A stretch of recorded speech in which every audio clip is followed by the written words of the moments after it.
Okay, and so with that, we have been very fortunate for probably the last year now to be able to work with LeVar Haffney, who is a subject matter expert working with small businesses.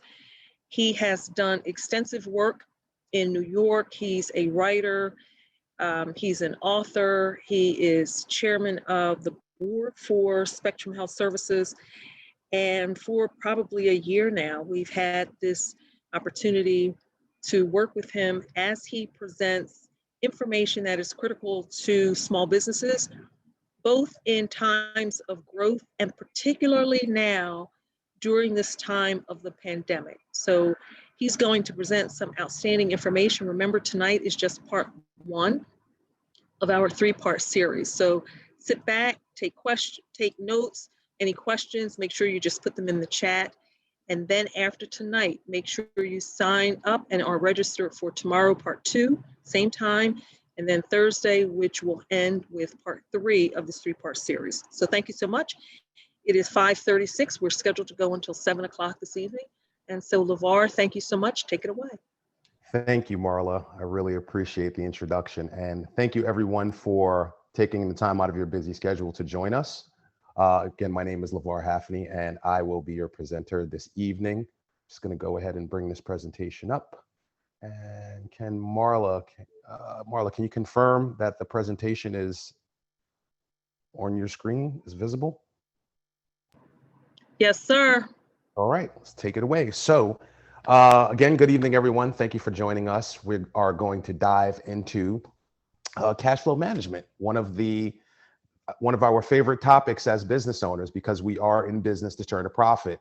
And a lot of business owners are experiencing cash flow interruptions at this time. And by implementing some of these tips and strategies, it will certainly give us the opportunity to be a more viable business on the other end. So with that said, here is our agenda.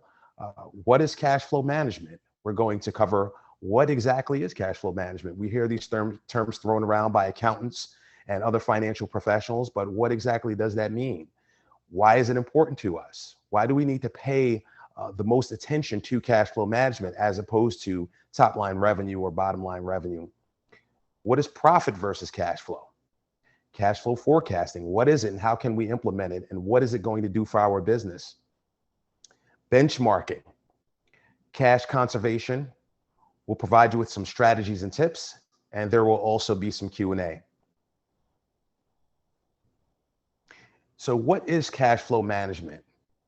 Cash flow management is defined as the process of tracking how much money is coming into and going out of our business. What are we receiving from our customers and what are we paying out?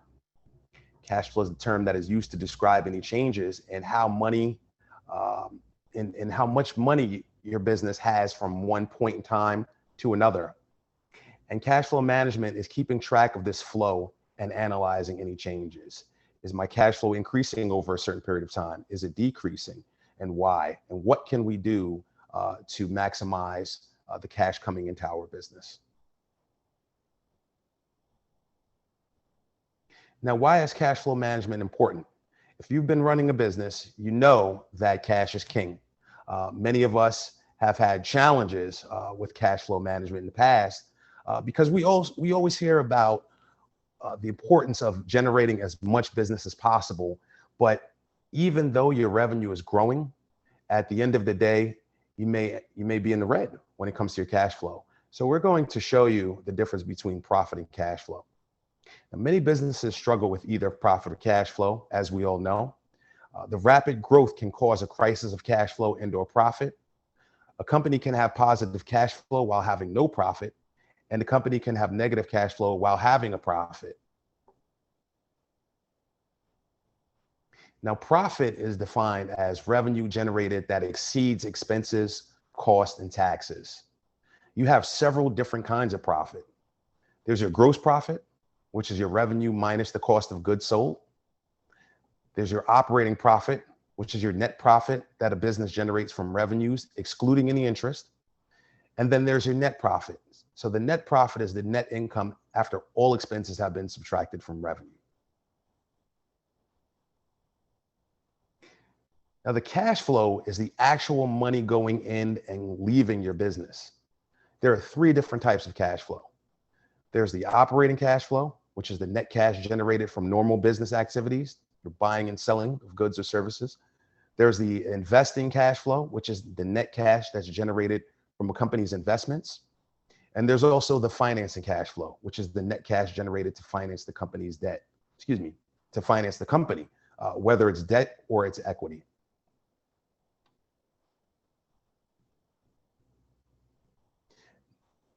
Now, the operating cash flow is generated from normal business activities. Again, you're buying and selling. The operating cash flow is the insight into the health of the core business activity or the operations of the company. The operating cash flow is required for you to meet your interest and/or debt obligations, should you have any. And the operating cash flow affects your business valuation. Obviously, the more operating cash flow you have, the more valuable your business is going to be. And if you do plan on selling your business down the line, you just want to make sure that you're doing everything that you can to maximize that operating cash flow. Next, you have your investing cash flow. Your investing cash flow includes the purchase or sale of a fixed asset, that's property, that's plants or equipment, the purchase or sale of marketable securities, stocks or bonds. They could include mutual funds as well, or exchange traded funds, any liquid securities that you may own in the name of the business, and or acquisition or disposition of businesses. If you're buying or selling an entire business or a division of another business, that would also be included in the investing cash flow. And finally, there's your financing cash flow. Now, the financing cash flow is the funding a company generates to finance the business. It includes the issuance and repayment of equity. It also includes the issuance and repayment of debt and capital lease obligations. And it also includes the payment of dividends.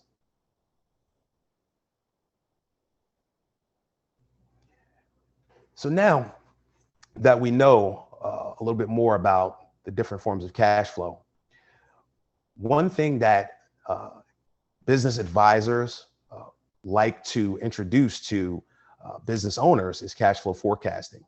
And cash flow forecasting is going to help you to predict any future cash flow needs. So essentially, it's the estimation of a company's future financial position. It will assist you in the short and long-term liquidity planning, helps to ensure that the business has the necessary cash to meet its obligations, and it will help you streamline the working capital or the money that you need to operate your business. Cash flow forecasting can be done a variety of ways. Some people use Excel spreadsheets. I actually recommend a variety of software programs. There are plenty of them on the market. Some accounting software programs actually have cash flow forecasting built into the platform. Quickbooks Online certainly has it. Xero as well in a basic form, but it helps you it helps to wrap your hands around the cash flow forecast and give you an idea of what your future obligations may be so you can plan accordingly. Now, there are two different kinds of forecasting, direct and indirect forecasting. Direct forecasting is short-term liquidity planning, or less than 1 year. Any cash flow needs that you may have in 12 months or less. They include cash required to fund any working capital and helps you analyze any upcoming receivables and payments and planning accordingly. Now, there's also indirect forecasting, which is longer-term liquidity planning, or greater than 12 months. Helps to, it includes cash required to fund longer-term growth strategies and capital projects. If you're looking at investing in a large piece of equipment, buying any vehicles, or purchasing a property, you'll certainly include that particular transaction in your indirect forecasting. And indirect forecasting helps you to analyze the income statement and the balance sheet, your net income, and also your pro forma, or your guesstimates. Again, these things are not set in stone. You're going to create what are called living documents. And as your business continues to grow, the goalposts are going to change. So if you hit a target or you miss a target, it just gives you an idea of where you are at that particular time. But these things are not set in stone. Now, when you're creating a cash flow forecast, the main things that you want to forecast, or the main line items that you want to forecast, are revenue, direct cost, labor, expenses, taxes, and financing. These are the most important components of the cash flow forecast. Now, with cash flow forecasting, there are a variety of metrics. Traditionally, there are several different metrics that accountants or business advisors have used to create cash flow forecasts, but there are dozens of them, and they may or may not apply to your particular business or situation, but this just gives you an idea of what you're going to look at when you create a forecast. You have your days sales outstanding, or DSO.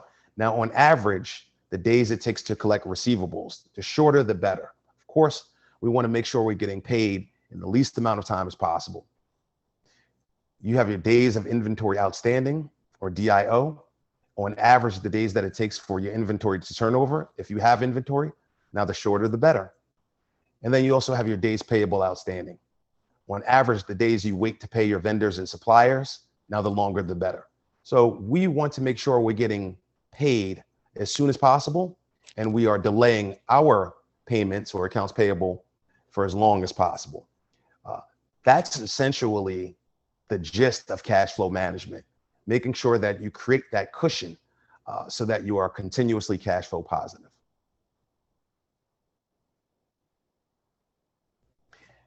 Now, when you're forecasting your cash flow, there's also something called the cash conversion cycle. Now, the CCC measures how fast the company can convert cash on hand into even more cash. How can you use your cash that you're bringing in to generate even more cash through investing or financing activities? You may purchase another business or purchase another asset that's going to generate even more cash. By creating a forecast and determining the best use of your cash on hand based on the kind of business that you're operating, you'll increase the probability of creating essentially a cash flow machine that's going to be profitable for all of the shareholders. Now, the CCC also helps you to manage inventory, accounts payable, and accounts receivable. And the CCC equals the DIO plus the DSO minus the DPO. Now, that's something that you don't have to remember. This is not an accounting class. It's just an opportunity to get you to think about managing the cash flow a little bit more accurately. Now, what I always recommend is to use software to track these metrics. There are a variety of software platforms available in the marketplace. LivePlan is one, Fathom is another one, and you also have Adaptive Insights. Now, each of these integrates with platforms like QuickBooks Online, Xero, Wave Accounting, and even NetSuite, which is another accounting platform that's created by Oracle. Each of these platforms are cloud-based. That allows you to access your data in real time on any device, and they are very beneficial when it comes to helping you to manage your cash flow and ultimately running all financial aspects of your business. So you don't have to use an Excel spreadsheet in order to create these cash flow statements.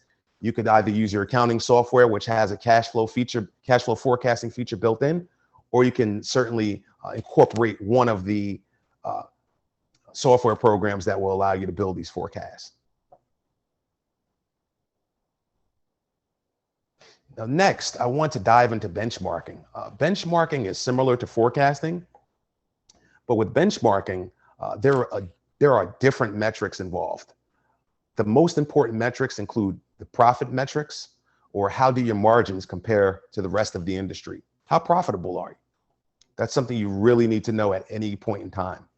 If you are trying to obtain financing, you want to provide that information to your lender because by having that information readily available, lenders will look at you as a sophisticated business owner. So by diving into these different metrics, you're able to stay on top of the functions of your business and the intimate details that you would love to share with lenders and also investors down the line. You also have your productivity metrics. Now, how much revenue are you generating per employee? And you also have spending metrics. What are you spending on key areas of your operation? Are you spending enough, or are you spending too little on marketing? Are you spending, or are you not planning for quarterly estimated taxes? So these are things that the benchmarking will help you determine. Now, with your profit metrics, you have your gross margins, your operating margins, and your net margin. So the gross margin is how much or how little of your gross revenue is consumed by cost. The higher, the better. Your operating margin includes how much or how little of your revenue is available after you pay all of the required cost of your regular operations. And the net margin is how much money your business made after paying all of your expenses. The net margin is really important because, as you can see, that's going to show you how much you have left over. And if you're in the red, you can certainly make the decision to reduce any expenses that you may have or restructure your operations to improve those margins.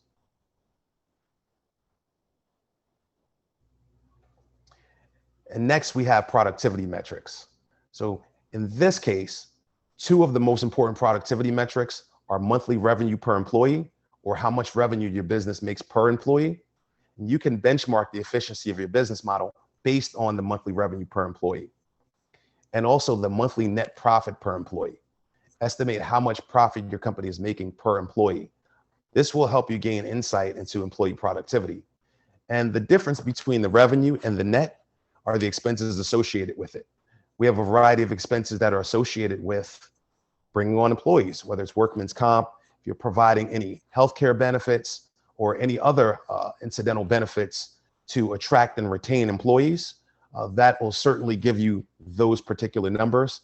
And of course, the higher the net profit per employee, the more productive your employees are. Now, we don't want to squeeze as much. We want to provide incentives for our employees to be profitable, but these numbers are going to give you an idea of how your employees are performing, and you can benchmark these particular metrics against industry standards. You can use resources such as Reference USA, which is free, or it's available to you at no cost at your local library. If you have a library card, and you can obtain information on your industry using these kinds of databases, so you can benchmark where your business is and to help you better plan on where you'd like your business to be down the line.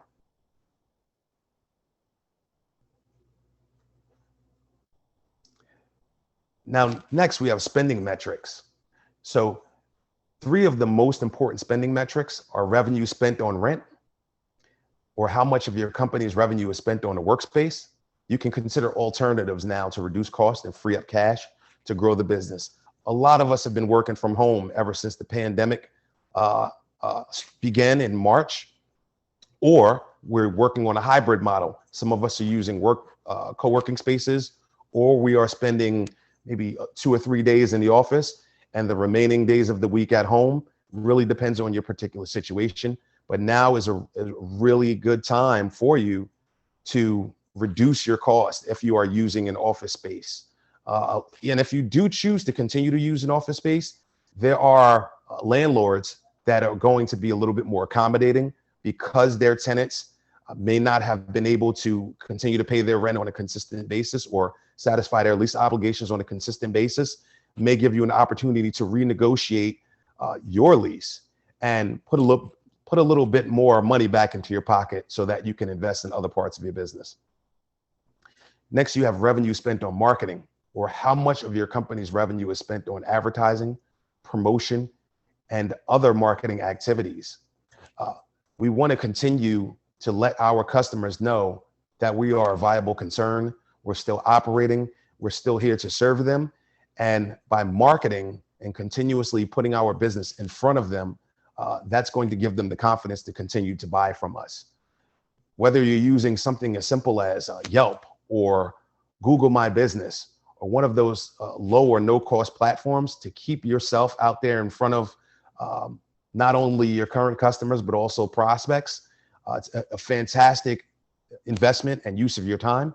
You can even use more integrated approaches or more robust approaches like a HubSpot, which is a full-scale marketing platform, and it integrates with its own CRM or customer relationship management software. If you have a comprehensive system like that, it's much easier for you to keep track of your customers' data and also market directly to them. So let's look at how much we're spending on our marketing efforts and determine if it's a viable option for us. Many people were spending a lot of money on Facebook ads or Google ads, and they found out later after spending thousands of dollars or tens of thousands of dollars that their customers just weren't there. Maybe YouTube was a better platform for them. Maybe Twitter was a better platform. Really depends on your business. You have to do a deep dive to make sure you're getting the right ROI on your marketing dollars. And finally, we have revenue spent on payroll. Now, how much of your company's revenue is spent on salaries, wages, staff, contract employees, and also employee-related expenses? Many business owners have they've actually pivoted, where in the past they may have had full-time employees or part-time employees, and they may have moved towards contract labor at this point, or they're using freelancers to reduce their costs. They may have implemented a hybrid model where they're using labor or they're using employees for particular projects, or they're using them on one-off projects. Really depends. And now is the time to really be flexible on how you're managing your labor. If you're in Pennsylvania and you are looking to bring on contract employees, you can work with CareerLink. You can use Fiverr, which is a platform that allows you to hire and bring on people for certain projects. So there are a variety of different platforms that you can use in order to minimize the amount of money that you're spending on payroll, because it's our largest expense. But you don't want to sacrifice the quality of your product. You want to make sure you can continue to service your customers in the way that they're used to being served. We do have a question. I just want to touch on this. So what is the value of forecasting taxes? When it comes to forecasting, all of those recurring expenses that you anticipate having, which includes taxes, is something that you want to build into your forecast. I know, for instance, all of the platforms that I've named, whether it's LivePlan or it's Adaptive Insights, they do provide you with the opportunity to forecast taxes. You want to have a conversation early in the year. Actually, you want to have several conversations with your tax advisor throughout the year, because what we don't want to do is wait until February or March to have these conversations with our tax advisor, and they just don't have the time to really go over our financials with us. If you're having a conversation during the course of the year and your tax advisor is helping you to forecast taxes, you have that amount of money set to the side so that you don't have any surprises when it comes time to pay those quarterly estimated taxes. And you'll know within a few dollars how much you certainly need to set aside. So by having those conversations early and often with your tax advisor, it's going to help you streamline your cash flow management process, make sure you take care of your tax obligations, and allow you to focus on what you do best, which is running your business and serving your customers. So thank you for that question. Now, next we have cash conservation. We live in uncertain times. So implementing cash conservation strategies is a very proactive activity to engage in. And we should always be looking at the cash on hand, looking at our cash flow forecast, looking at our most viable customers or most valuable customers, managing our slow paying customers. How can we help them along to bring them into the fold, to make sure that they're moving from, that bottom half up into the top half or the top tier, and coaching them along on paying us on time. One of the important things that I want to point out about cash conservation is, as a business owner, you really should be establishing a cash reserve, creating an interest or opening an interest-bearing account at your financial institution, and setting aside 10% of each of your receivables in that cash reserve account. So if you're generating a $1,000 sale, that $100 that you're setting aside may not seem like a lot, but if you're depositing that money into an interest-bearing account over time, you're going to build a nice nest egg or a nice cash reserve account that will help you in the event that you have any emergency or any cash flow shortage, that will help you meet your obligations. So not only in your professional life, or not only should you have a cash reserve account with minimum 6 to 12 months of expenses in your personal account in the event of an emergency to help you pay your personal obligations, but you also want to have a professional cash reserve specifically for your business.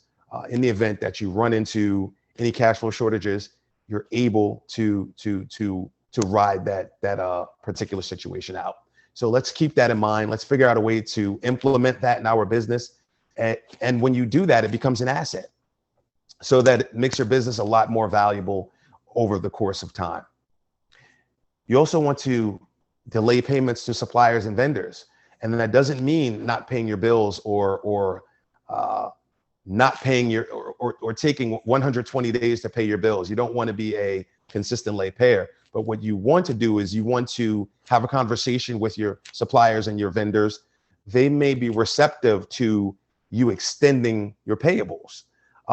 Oftentimes you see vendors and suppliers running into their own cash flow shortages because their customers stop communicating with them and they stop paying them. If you let them know that you're a viable concern, you anticipate continuing to pay them, you're going to remain in business, but you just want healthier terms, they may be receptive to it, especially at this time, because as long as you're communicating with them and you don't go dark, again, they may be open to extending those payment terms because they want to keep you around as a customer in light of everything that's going on. So let's communicate early and often, and let's see if we can reestablish our payment structure with our vendors. Buying used equipment instead of new. Now is the time to look at all of the deals that are out there. Unfortunately, there have been businesses that have closed and they will never reopen, and they're selling their assets at fire sale prices. Oftentimes, these are really nice pieces of equipment, and you can acquire these assets at reasonable prices. So instead of going out there and buying the newest, latest piece of equipment for your business, let's look at some of the pre-owned equipment that's available, and let's take advantage of some of these deals. I would also suggest leasing equipment instead of buying it. There are tax advantages associated with leasing. Have these conversations with your tax advisor early and often. If you are anticipating buying any new equipment, have the conversation about leasing.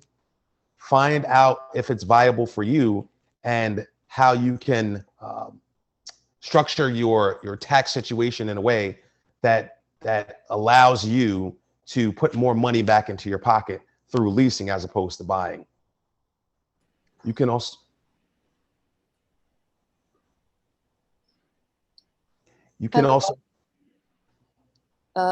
So we actually have a question in the Q&A.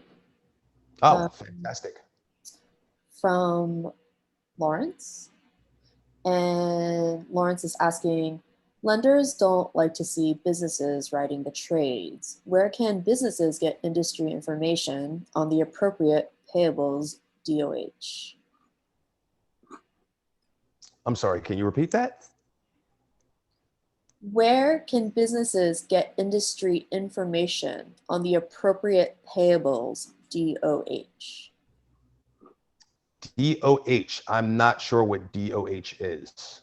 Lawrence, if you're available, I can unmute you. Can you clarify your question? Yes. That's the calculation of the payables days payables. Just say days on hand. Yeah. Okay, that's a very good question. So I would start with Reference USA.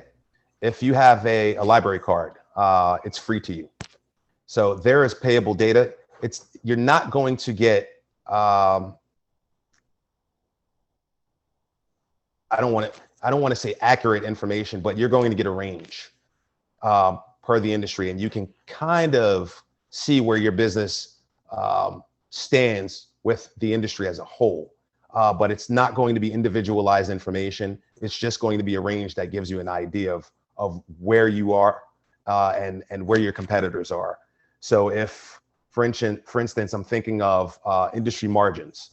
So if a particular industry's margins are 10% and you're running at 6%, you know that you have some work to do. So by using Reference USA, it's going to give you some of those numbers to help you gauge where you are so you can determine where you need to be going forward.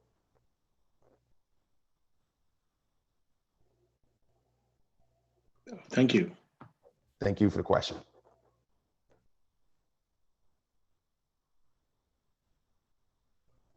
And I also see there's another question. What is your advice in preparing the cash flow budget to say 12 months ahead, given the uncertainty with the pandemic?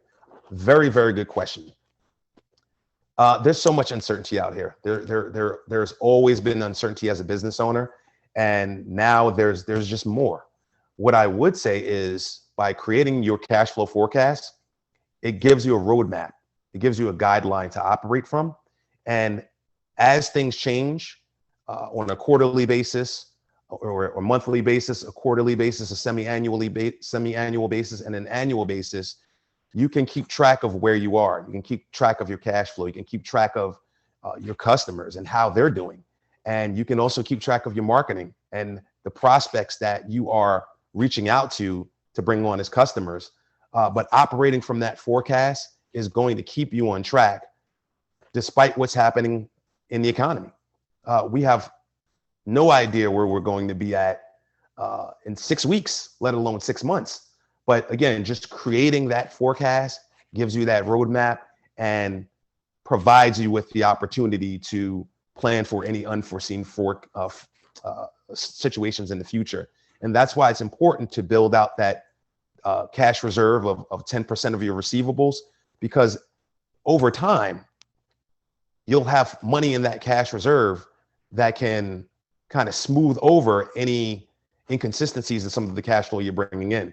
So we want to make sure that we build out the forecast, we're contributing to that cash reserve account, and we're continuously monitoring that forecast and making adaptations as we come across new situations. So I hope I answered that question for you.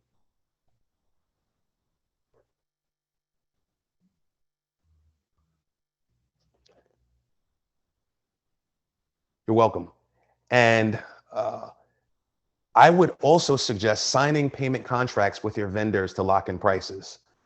For instance, now is a very good time. Interest rates are really low. If you're having these conversations with your suppliers, with your vendors, they may be open to different arrangements because they may have lost a lot of business at this time. But if you're a viable customer, if you're someone who is committed to continuing to operate your business and you're letting them know, hey, if we can work on a discount, I can commit to continuing to purchase these particular items from you for the next 6 to 12 months, or whatever time frame you've built into your cash flow forecast. Since it's forecasted in at this particular price, you can show that to your vendor, and they may be open to making those arrangements for you. Now, on the other side, with your customers, you want to require deposits on custom or large sales. The more cash up front that you receive from your customers, the better, because that's going to help you build your cash position, help you contribute to your cash reserve account, and put you in a stronger position at the end of the year.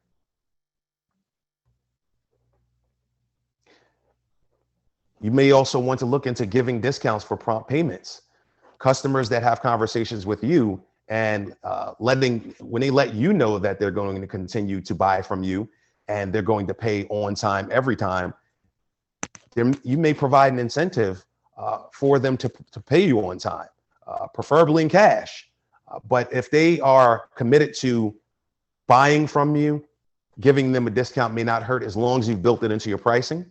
And your cash flow forecast is certainly going to help you with that when you're going over your pricing and you're determining where your margins need to be. If you're looking at Reference USA, you're looking at the industry data, margins in your industry need to be at 12% and you're at 18%, you're ahead of the game. So by utilizing all of the data that's available for you, that's out here, and incorporating that into your cash flow forecast, into your business operations, sharing that data with your employees and your key decision makers, you're going to emerge from this crisis a much more viable concern, a stronger business, a more profitable and a more valuable business. If you have those customers that just don't have the capacity, of course, we don't want to kick anyone when they're down, but if you know that this particular customer is just giving you the runaround, they have the cash, they're still in business, they're doing okay, but you're the last person that gets paid, you may want to assess some interest or some penalties on their late payments. Our credit card companies do it. Everyone's used to how these things work. So as a business owner, your goal is to build a viable business. And part of that is having your customers pay on time. It's entirely up to you as to whether or not you want to assess any interest or penalties on any late payments, but it is something that is going to condition your customers to pay you on time every time. And it's also going to strengthen your cash flow position. You may also want to establish a layaway program. A lot of companies that used to have layaway, they no longer have it. But for some companies that have a layaway program, they're able to generate a little bit more cash because they're giving their customers a different payment option. Sometimes people just don't want to pay for an item in full. We all know that, we understand that. By giving them an option, if it's viable for your business and you can mitigate any losses on the downside, it's certainly an opportunity to create some stickiness with your customer base. You can also hire a collection agency to collect old accounts receivables or sell old AR to an agency. This may not be a viable option for everyone, but depending on your business, there are collection agencies out there right now that are looking for receivables to buy. Of course, you'd be selling at pennies on the dollar, but if they're uncollectible, you don't have to write the entire amount off. You can write off a portion and still collect a portion. So it may be an opportunity for you to implement just to smooth over your cash flow a little bit and monetize those uncollectibles.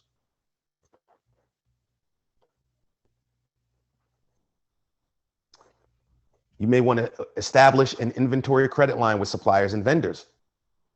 If you have a good relationship, a transparent relationship with your suppliers and vendors, they may be open to extending credit, whether they currently offer it or advertise it or not. They may do it because they know that you are a strong business, you're a sophisticated business owner, you're going to do what you have to do to remain in business, and they may be open to establishing credit or extending credit to you. It's a good way for you to optimize your cash flow. You don't have to pay for the entire item up front. You can deploy some of those savings to other parts of your business so that you can grow those parts of your business faster while still managing and maintaining that relationship with your vendors. You can also renegotiate credit card terms, insurance rates, and subscription rates. A lot of companies are very open to providing you with payment deferrals or renegotiating insurance rates. Quite a few auto insurance companies have been providing people with deferrals on the personal side. Now, on the business side, companies may not advertise these opportunities, but if we are proactive and we reach out and we're calling our property and casualty company and having a conversation, hey, I'm still in business, things are a little bit tight, I'm willing to continue to work with you, I'm not going to abandon you and move from insurance company A to insurance company B, I still want to do business with you, what can you do for me? How can we work together to continue to manage our relationship? And you would be surprised at what some of these companies are offering. As long as we're proactive, we continue to communicate and we're fully transparent. You also want to track inventory to reduce waste and keep tabs on inventory levels. If you carry inventory, QuickBooks Online has an inventory feature in there. Platforms like NetSuite, they have a feature which is a little bit different, a little bit more robust, because there are different companies that need to manage their inventory in a certain way, where there are limitations with QuickBooks Online, but NetSuite can certainly fill that void, or QuickBooks Desktop can fill that void. You want to reduce costs and delay purchases. If something, plants, machinery, equipment, tools, if it's not vital, if it's not going to generate income for you on day one, you may want to delay those purchases. Look for ways to reduce costs. Have you gone paperless? As we know, we live in a virtual environment now. We operate in a virtual business environment. And by going paperless, using platforms like DocuSign to sign documents, really digging into Microsoft Office or Google Workspace is really going to help you manage your business, optimize your administrative operations, and reduce time that it takes to get these tasks done, and eventually reduce costs. So by going paperless, it's really going to help you put more money back into your pocket. It's going to save you a lot of time, make you more efficient, and make things a lot easier for your employees and your customers. Now, here's some strategies and tips that you can certainly implement immediately. If you haven't done so, again, go paperless. Deliver invoices electronically to speed up the billing and collection processes. You can create auto reminders or set up auto reminders. If you've sent out an invoice 3 or 4 days later, you can send out an auto reminder, and the customer can pay you directly through the invoice. Again, let's go paperless. Let's speed things up. Let's cut our costs, make things more efficient, more easier for everyone else. Negotiate favorable terms and rebates with suppliers and vendors. Again, if you have a supplier or vendor that you have a great relationship with, they're probably going to be more than happy to provide you with some kind of rebate or provide you with more favorable terms, because again, they want your business. They are running an operation that has probably been impacted directly or indirectly by the COVID situation. And they also want to manage their cash flow and make sure that they continue to operate. So by continuing to work with these vendors and these suppliers, letting them know that you're going to be around, that you're going to continue to work with them, they may be open to negotiating those or renegotiating those terms. Re-engineering your supply chain strategy. Again, diversify your resources. There have been companies who have taken a hit. We've seen it with the food supply. When this thing started, there were shortages. Many supermarkets had their supply chain interrupted because the meat manufacturers didn't have enough capacity. There were employees who were sick or didn't want to come to work, and that interrupted the supply chain, reduced, which spiked demand on the other end, and you also saw some price increases. So by having a variety of suppliers and or vendors, diversifying your supply chain gives you the opportunity to not miss a beat in the event that one of your suppliers experiences a disruption. You also want to actively use the cash flow reporting features in your accounting software. Most, if not all, of these particular software platforms provide you with all of the reports you need, whether it's a real-time balance sheet, income statement, cash flow statement, inventory levels. There are so many different reports out there that can be run. And when you combine the reporting features with some of these cash flow forecasting platforms, they create powerful tools that you can utilize to have certain conversations with your accountants, with your tax advisors, with lenders, and with investors, because you're going to be a lot more sophisticated as a business owner with access to this data real time on any mobile device anywhere. So let's get familiar with it. You don't have to be an accountant. You don't have to be a financial expert, but being able to identify the numbers that are in these reports, intelligently have conversations about what they mean for you today and in the future, and what you're doing to change these numbers, whether it's reducing cost or it's increasing revenue. Again, that's going to just help you become a better business owner and provide you with more opportunities down the line to attract capital. Integrate cash flow planning with your P&L and your balance sheet. Again, all of these different financial tools or these different financial reports, they go together. The balance sheet and P&L go together. The cash flow statement goes with those as well. again, this is not an accounting course. I don't want anyone to go out there and learn accounting from scratch, but at least become familiar with with the data that's in these reports, so you can speak intelligently about it and you can attract capital. Match your sources of funding with your capital flows.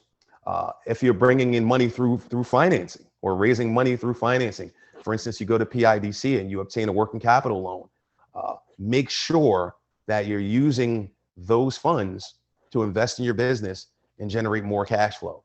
Again, it's all about using your existing cash flow to generate more cash flow.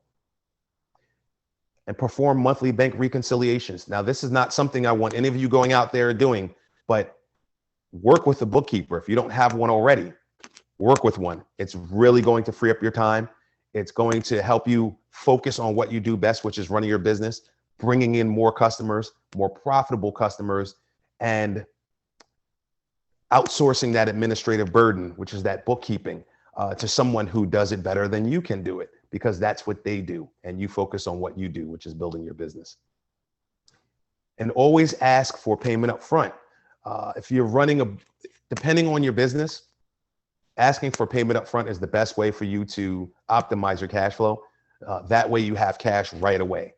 Some of you are on accrual accounting, so you book the revenue right away, but the cash isn't there for 15, 30, 45, or 60 days. Just because you're showing revenue doesn't mean you're showing that cash flow. So let's keep that in mind. Let's try to get that cash as soon as possible. Ask for payment up front. Provide incentives to obtain that payment up front.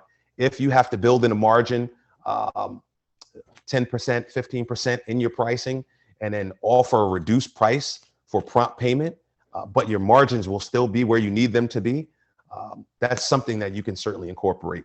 So let's try to generate as much cash up front as possible. Make sure that we're depositing 10% of our receivables into that cash account, so that we're building that nest egg, that account that we can depend on or we can call on if we have a cash flow crisis.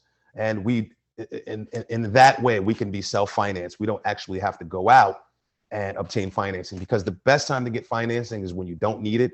And when you show a lender that you already have a strong cash position and you don't really need their financing, that makes you an attractive candidate at times. So let's keep that in mind. Let's build that cash reserve. Let's manage our cash flow to the best of our ability.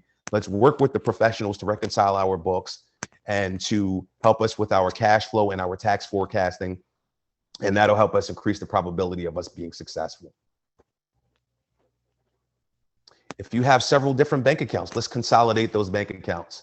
I really recommend working with maybe no more than 3 financial institutions, because what you don't want to do is spread yourself thin. If you are concentrating on building a relationship with several different financial institutions, maybe a traditional lender, an alternative, and 2 alternative lenders, like a CDFI or an institution like a PIDC, you're really taking the time to get to know the organization. They're getting to know you on a first name basis, and they're getting to know your business. They'll understand your business a lot better than someone, say, at a money center bank that is focused on serving the middle market or larger businesses. CFIs like PIDC and some of the smaller financial institutions allow you to have that face-to-face relationship, allows you to explain your business, go through some of the metrics, and really build a solid relationship that's going to increase the probability of you obtaining financing and building a much more powerful business down the line. If you're still in a workspace, see what you can do to reduce your workspace footprint. If your employees are not working from home right now, how can you position your business to allow them to? What kinds of tools do you need to incorporate into your business that's going to empower your employees to work from home in a safe environment, but still allows them to be productive? We gave a webinar a few weeks ago on the tools and technology that you can incorporate into your business to become a lot more productive. So there are a variety of different tools that you can certainly use. And reducing your workspace footprint is going to produce a variety of dividends. Not only is it going to put more cash into your pocket so you can reinvest into your business, but it may also improve the morale of different employees. Commuting is challenging. Working in certain environments is challenging, especially during this time. So let's figure out ways to be a little bit more flexible if that works for your business. You also want to create a written compensation policy for owners, so that's for yourself. Sometimes we're just pulling business or pulling cash out of our business as we see fit because we are the owner, and I understand that. But by having a written compensation policy, paying ourselves as if we pay an employee, we are creating standardization in our business. And when you decide to sell your business, there's a track record of you compensating yourself in a way that all of your other employees are compensated. That shows individuals that you're a sophisticated business owner. You take your business seriously. Your business is not just your personal piggy bank, and it is a very good record keeping measure. So that's something to certainly keep in mind that you can incorporate immediately. And establish capital spending plans. If you're looking at investing in a large piece of equipment or machinery, figure out what you actually need in your business. Let's find ways to buy it pre-owned or used. If you already have the equipment and it may need repairs, is it cheaper to repair it? Is it less expensive or advantageous from a tax standpoint to lease the equipment? But by having a spending plan on paper, you'll stick to that particular plan. It's going to be built into your cash flow forecast, and it will prevent you from overspending. Let's keep an eye on cash, not recorded profits. Again, if you're on accrual accounting, that revenue is booked immediately, but the cash doesn't show up until later on. Some of us wonder why we're in the red, and it's because of situations like that. So make sure you're looking at your cash as much as possible so you know where you are and you know exactly what you need to do to get to where you need to be. Accept all credit cards and mobile payments and all forms of payments. If you can use, if you're in a retail space and you have or you don't have an electronic point of sale, you may want to invest in something like that. Square has one, Quickbooks has one. There are a variety of other platforms out there. It is it certainly integrates with your accounting platforms, and it's just easier for everyone. Accepting all mobile payments, all credit cards, whether it's Cash App or Zelle. Again, these things allow you to get paid faster. By making it easy for your customers, they'll make it a lot easy on you. Bundle products and services. See what you can bundle. Create different tiers of customers. Silver, gold, platinum. Provide those different services or those packages. Think about it like a Happy Meal, right? We're all familiar with that. What can you sell to your customers in a bundle, and how can you charge a premium? That's going to help you maximize your cash flow. It's going to help you move more products or more services because you can do it with services as well. If you're selling a particular service, you can also sell some consulting. There are people that I've seen that have actually when they run salons, but they also became stylists, and they sold those services to their existing customers, or excuse me, wardrobe stylists. So they sold those additional services to their existing customers. Figure out what you can add on to help you maximize your cash flow, because we know how expensive it is to acquire a customer. Once you already have the customer, you want to acquire more, what is called wallet share. How much or how many dollars can you get that particular customer to spend with you on how many products and services? So just keep that in mind. Figure out ways to maximize the offerings that you provide. Sell more to your existing customers, bundle those products and services, and you'll see your cash flow just increase exponentially. And here we go again, create a back-end product or service.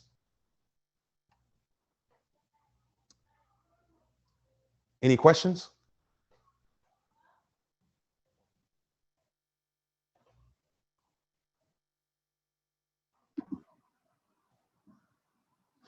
Questions? We know it was a lot of information. It's a lot of information to absorb. While LeVar is here, please ask your questions. These are the times, although it seems counterintuitive, these are really the times to buckle down, take a review of your business, think about where you've been, and now it's an opportunity to think about where you would like to go.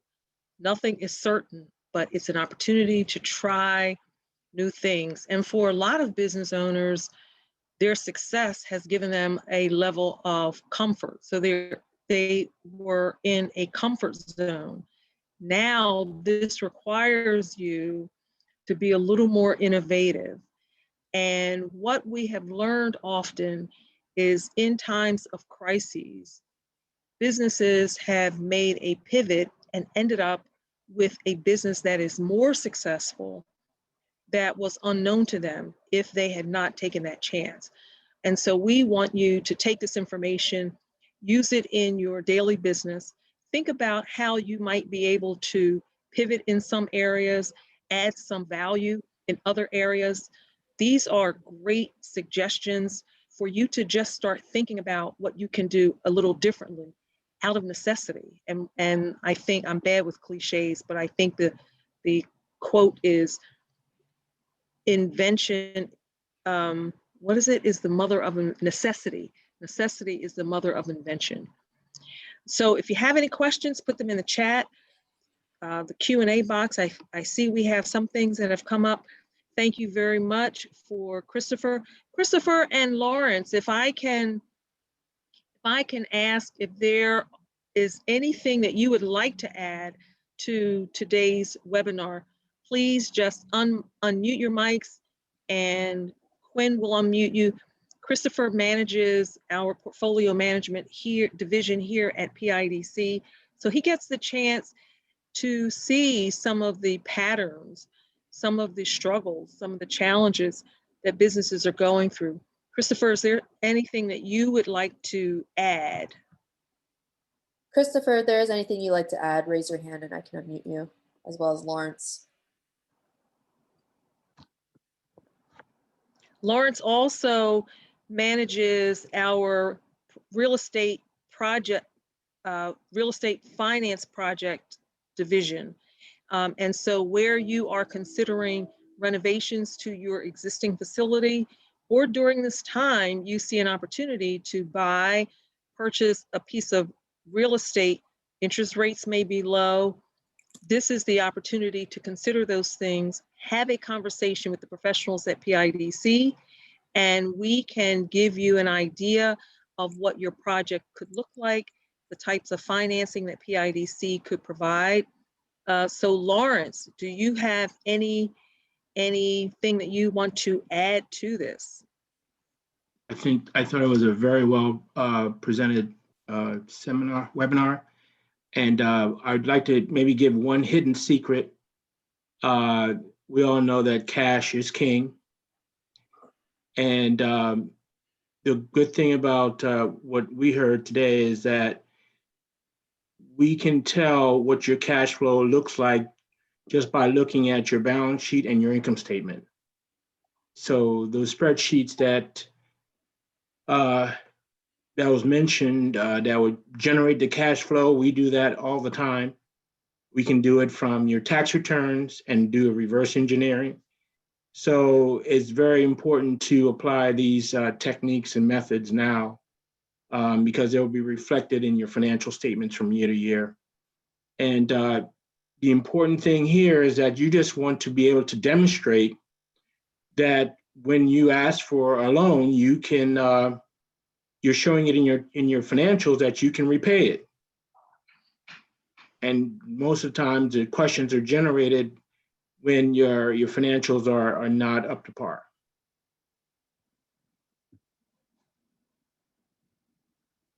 Great, that's just thank one you. of the tips I want to mention.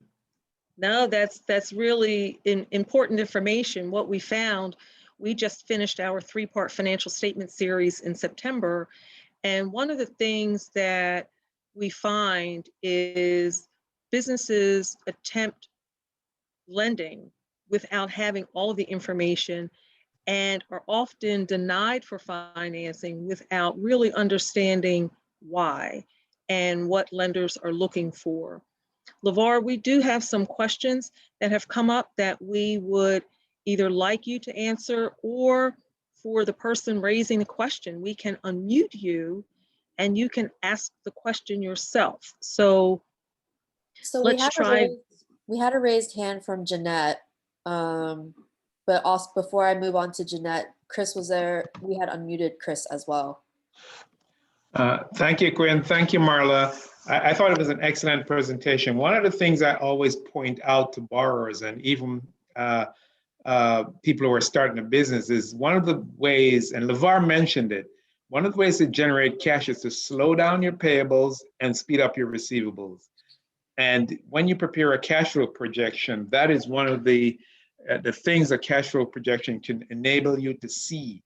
So I always tell, potential borrowers or people, it's not a crime to slow down your payables. An extra week it can give you that extra cash. So don't feel cute about it. Look at your cash flow.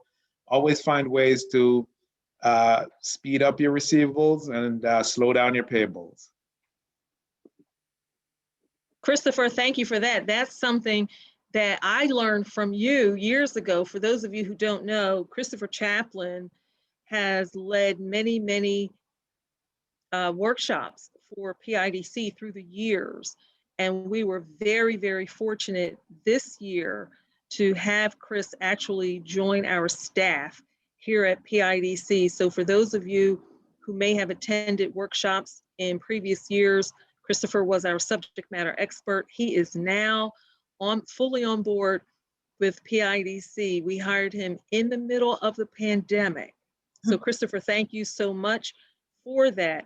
Quinn, can we get some of those questions in the Q&A box, either asked or we can pose them to LeVar? So the next person we have up is Jeanette. And before I let Jeanette speak, then we can move over to the Q&A, and we have Leslie's questions following after that. Jeanette, are you there? Yes, I am. Can you hear me?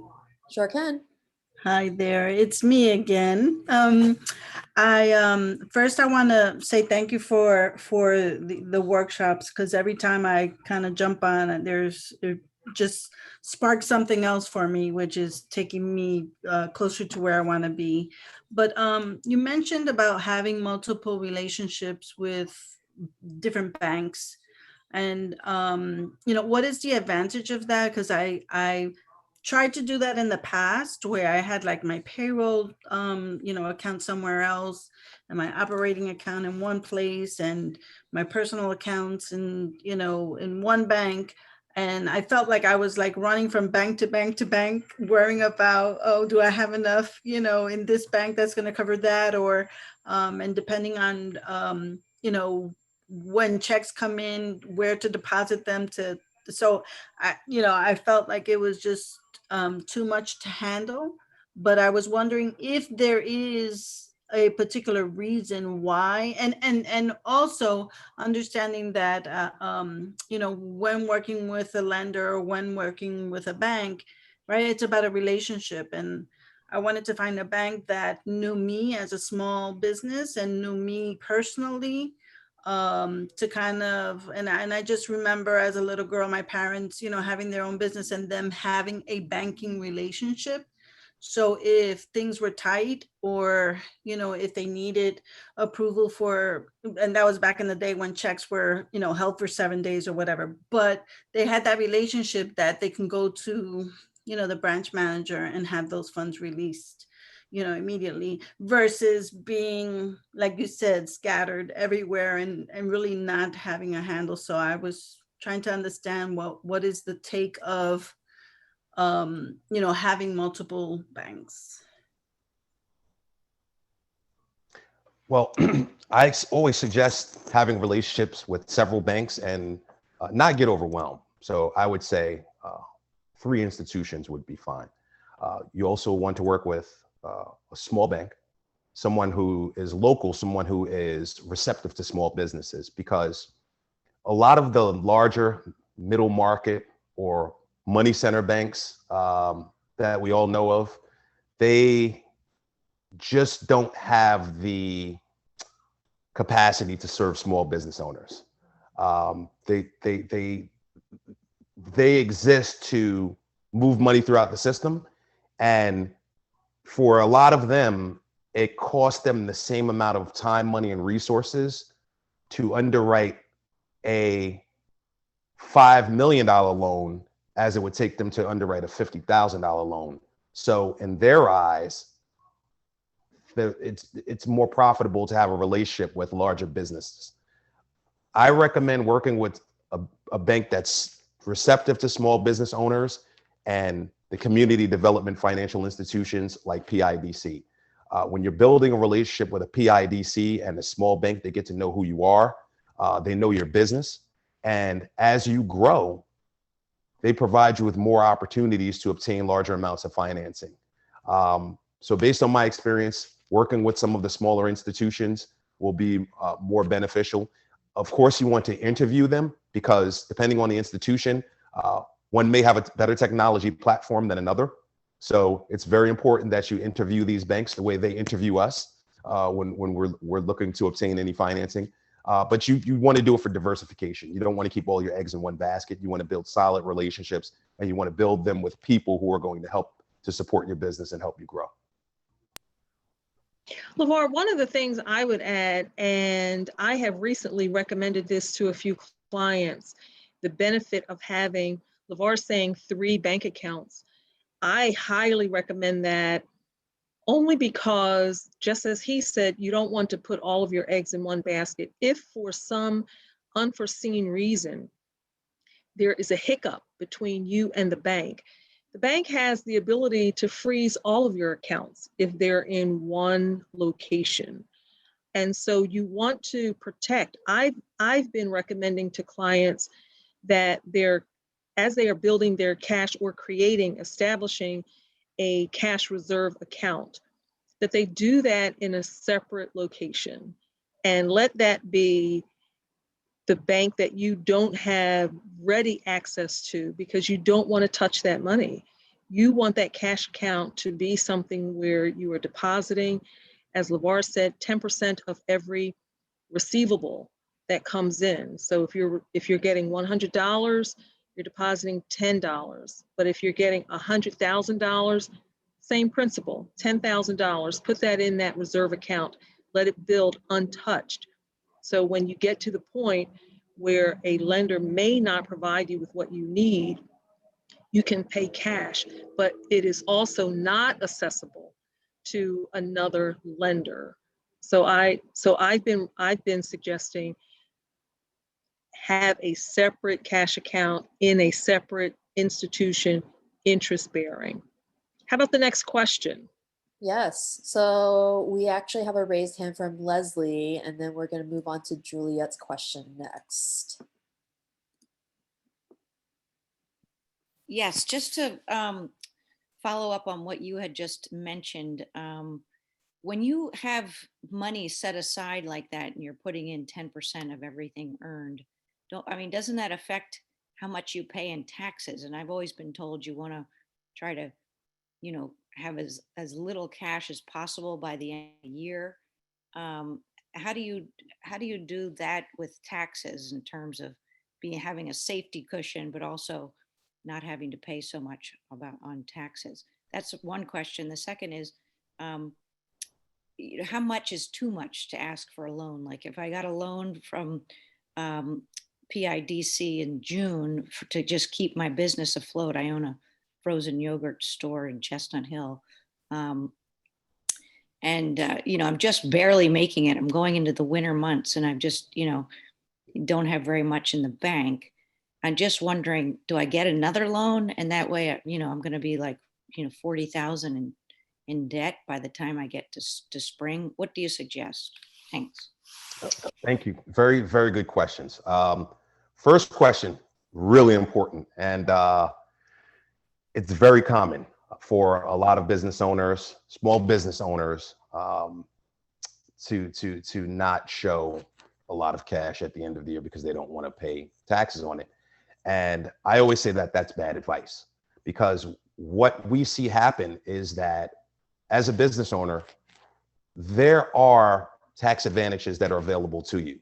That's why it's so important that you are communicating early and often with your tax advisor, someone who specializes in helping business owners optimize their tax situation and not necessarily show a loss, because you don't want to put yourself in a position where you're trying to grow and you're trying to obtain financing and you go to PIDC and you say, I'm ready for financing.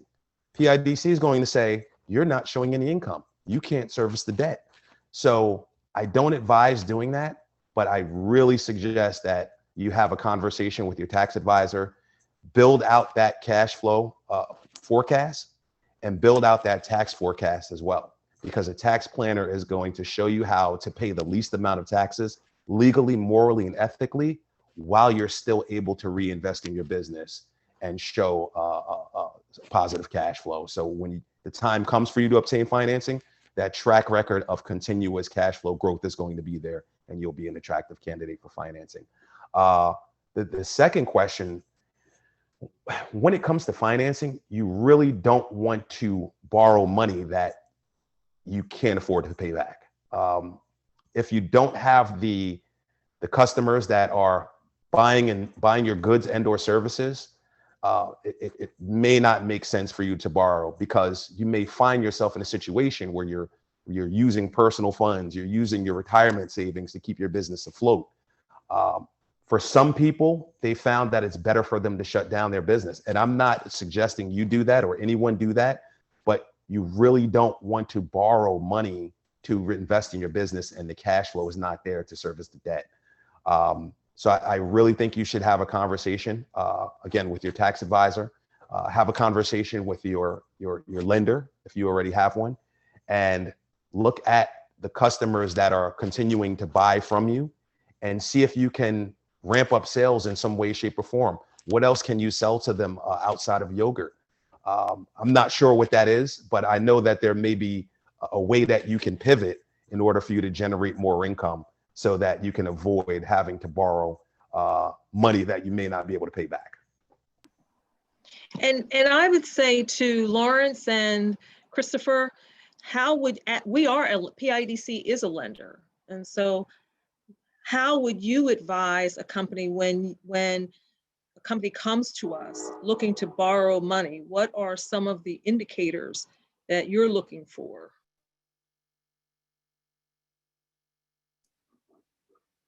Okay. Next question is from Juliet.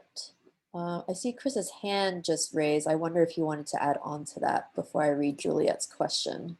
Yeah, I'd like Sure. to have, yeah. Thanks, Christopher. Mm-hmm. Yeah, thanks, Marla, and excellent question. I know over the years, and LeVar mentioned CDFIs, so I've had the opportunity to work for a number of CDFIs, over the years. And a couple of things I look at are obviously the management team, the owner. If it's a small business, I definitely look at their ability, their experience in running that business that they're asking me to lend into. Certainly, I look at their credit reports, although it doesn't weigh heavily on the decision, but certainly to the extent that there are any outstanding matters such as taxes, overdue payments, I do ask that they take a look at them and try to get them get them in some kind of order, set up payment arrangements if necessary. I look at the financial statements. That's certainly a part of the review, specifically the tax returns, the profit and loss, the balance sheet as well. All in all, I also look at the ability of that business to grow. What are their financial projections? One of the things I always tell one of my sons when he went to business school is, if you graduate with the ability to read your credit report and do a cash flow on a napkin, on the back of a napkin, it's money well spent. So I do look at the cash flow, the assumptions underlying the cash flow, which are, to me, are probably the most important thing, because they give an insight into the mind of the potential borrower and what their thinking is, What are the risks in the cash flow? So I look at the cash flow and the cash flow projections and the assumptions underlying. So those are kind of some of the items that I look at in terms of reviewing somebody's ability to service a potential loan. Great. Quinn, we've got a few more questions. Okay, I also think Lawrence wants to add something as well. Great, good. Go ahead, Lawrence. Yes, quickly, along the lines of the projections, I think when a lot of times we have small businesses that apply for loans, they're doing so for maybe expanding businesses, expanding their operations in some form or another, or even opening a new location. It's important that those projections show reasonable assumptions. And it's important too to evaluate your sales growth. And it shows us that you understand your business and understand the expenses, because with the projections, we can see that you are generating, you plan to maybe with new contracts have able to generate sufficient margins to cover your expenses and to service additional debt. So those are the really important things of looking at the cash flow as it relates to projections as well. Lawrence, if you could do one thing, if you would explain to everyone, I don't want to assume people know, but when you say assumptions, explain what the assumptions are.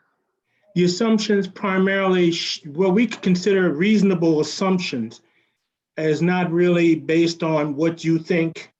Really is more like, we had just executed a contract with this new client, and we've negotiated certain parameter revenue assumptions within there, and that shows us that then you can plot out that contract over time, and showing us how do you plan to service that contract, pay your employees, do you need new equipment, how much does equipment cost, and those things. And it tells us then that you really know how to estimate your business plan.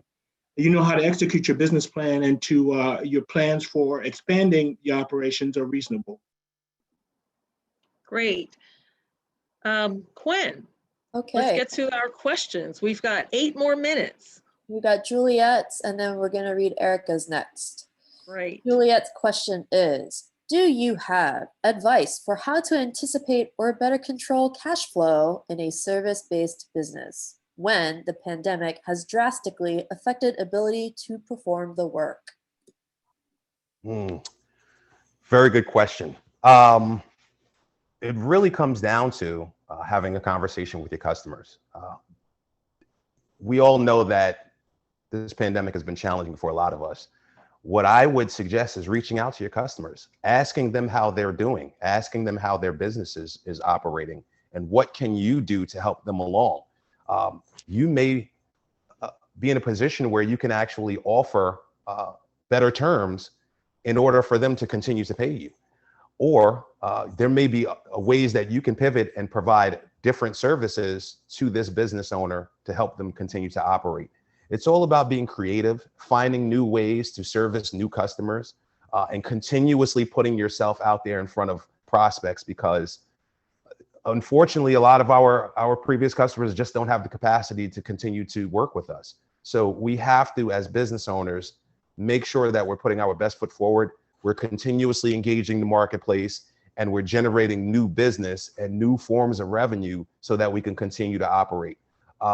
Again, it's challenging, but we have to be as creative as possible. We have to really put on our thinking caps and go out to the marketplace and show people that we are a sophisticated business person and we're here to provide for their needs. All right, thank you. Next question is Erica. Erica writes, where should I start if this is new to me, ... I use QuickBooks Online as far as reports on cash flow. And she is also adding a note here that every webinar is very helpful and appreciates PIDC and all the guests. Well, thank you for taking the time out to attend. What I would say, and I know that a lot of this can be overwhelming, especially when you're looking at something like QuickBooks Online, because there are nuances in the platform, and it can be a little challenging, but I would say focus on your income and your expenses. Focus on who's paying you and what you're paying out. And from there, you're going to become a lot more knowledgeable about the process, and your knowledge base is going to expand. And then you can get into the balance sheet, and then you can really dive into the cash flow statements. Get used to looking at the reports that are in QuickBooks Online, but focus on that P&L. So you're always going to hear some people refer to the profit and loss statement. Other people refer to it as the income statement. Don't let that confuse you. It's the same thing. So just focus on money coming in and money going out and expand from there. LeVar, thank you so much. I just want to remind people this is part 1 of our 3-part series. It was originally scheduled as workshops, but we converted to webinars. So tomorrow at the same time, and on tomorrow, we're going to talk about how to optimize your operations and scaling your business. That's going to be tomorrow. And then part 3 is going to be Thursday of this week, same time. And we're going to discuss sustainable growth, positioning your firm for the future. It is 6:56. Also on next Thursday, November 5th, for companies that are interested in pursuing contracts with the City of Philadelphia in the Rebuild program, we will be working and hosting a webinar on Rebuild Ready called Access to Capital and Financing. So we encourage you to come hear about the projects that are planned for Rebuild all over the city, contracts of all sizes, and see how you may be able to fit in and access some of those funds. And then lastly, we want to emphasize again the 6-month mental health series that PIDC is hosting in partnership with the Scattergood Foundation and Spectrum Health Services. It's called Is It Just Me? Mental Health During the Time of COVID-19 and Civil Unrest. And the next webinar, we've completed 1. We will do 1 each month, the 3rd Tuesday of each month. So the 3rd Tuesday in November, which is November 17th from 9 until 10, our topic for November is the stress of structural racism and civil unrest. We encourage you to go to the PIDC website where you can register for each of the webinars. December, we're going to talk about the stress of distance and virtual learning and the business owner who is the parent also. So you'd be surprised the amount of feedback we get on business owners who are also parents, and they are dealing with distance learning with their children. In January, wellness strategies for your employees. February, accessing behavioral health care for you or your loved ones. And then on March 16th, we will end that 6-month series with finding joy during difficult times. So it's 6:58. LeVar, Jasmine, Quinn, Christopher, Lawrence, if anybody, any of our guests, we have a lot of PIDC clients. We are so happy to see you on the webinar on this evening. We've got some PIDC staff. We've got Anthony, Dr. Mitchell, Christopher, Erica, Eric, James, Jeanette, Juliet, Caitlin, Lawrence, Lily, Lynette, Michaela, Sylvia, Dixon. If anybody has any parting comments, feel free to, we'll unmute you, let you have some feedback, put it in the chat. This recording will be available on the PIDC website. So make sure you're checking out our website for all of our resources from past webinars. Also, take a look at these webinar resources that our presenter has offered. Juliet, thank you. It's 7 o'clock. With that, James Madison, thank you, sir. It's good to see you. With that, we are finished. and stay well, stay safe, and we will see you on tomorrow evening at 5:30. Thank you so much. Have a good evening. Bye, everyone.